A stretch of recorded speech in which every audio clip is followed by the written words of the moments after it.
القطة دي كانت طريقة أكلها عجيبة، واللي عملته في الآخر فاجئني. القطة جت شكرتني. الموضوع بدأ معايا لما رحت مطعم لفرايدي تشيكن ولقيت قطة جاية جنبي، وكأنها كانت جاية بتقولي عايز آكل. فبدأت أتعامل مع الموقف وأديها أي حاجة ممكن تاكلها وأشوف هتاكل إيه، وفعلا بدأت معاها بالبطاطس، بس من واضح إنها ما حبتهاش، وعشان كده قلت أجرب حاجة تانية بالفراخ، فلقيتها فعلا كلتها وبدأت تاكل كتير.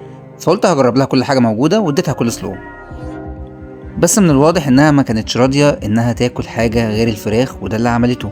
فبدأت اتجاوب معاها في حاجات تانية زي العيش، وفعلا لقيتها بدأت تاكل العيش كأنها بتنوع بين العيش والفراخ.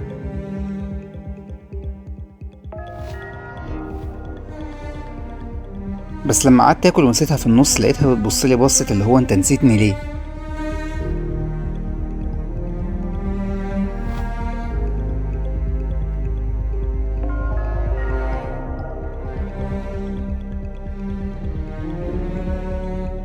بعدها بدأت أقرب شوية وأديها الحاجة بإيدي، وفعلا بدأت تاخدها من إيدي عادي.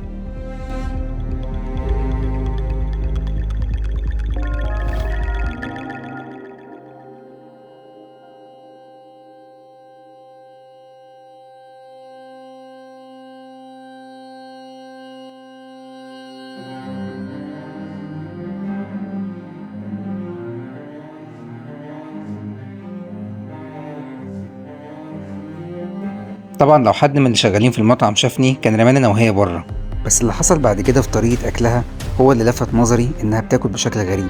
اول مرة اشوف قطة بتاكل بالشكل ده، انها تتني راسها كده عشان تعرف تاكل. ممكن اللي بيربي قطة يقول لي هل ده طبيعي في القطط، لان اول مرة اشوفه بصراحة، ولا هي كان عندها مشكلة مرضية في رقبتها.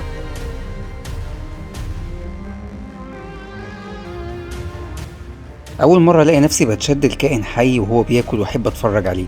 من زمان كنت بحب اتفرج على فيديوهات لكائنات حية او حيوانات وهي بتاكل، لكن أول مرة أعيشه مع القطة دي بالذات. وهنا كررت نفس الحركة تاني وهي بتاكل وميلة راسها علشان تعرف تاكل، وده خلاني أستغرب جدا لطريقة أكلها، بس اللي هي عملته في الآخر خلاني أستغرب أكتر بكتير.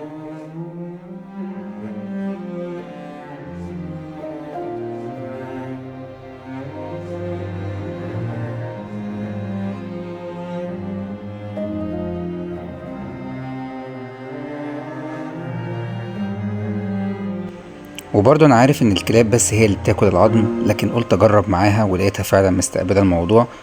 بس أنا مكنتش أعرف قوة الفك عندها زي قوة الفك عند الكلاب وتقدر تكسر العظم، لكن هي قدرت وكلتها. اللي خلاني استغرب اكتر في الموضوع انها بعد ما خلصت اكل بصت لي بصة غريبة وكأنها بتقولي شكرا. البصة دي حسيتها فيها بتشكرني.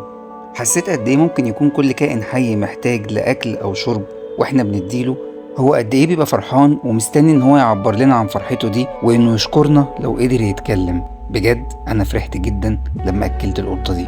ياريت كلنا نعمل كده ونجرب التجربة دي ونجرب ناكل اي حيوان في اي حتة.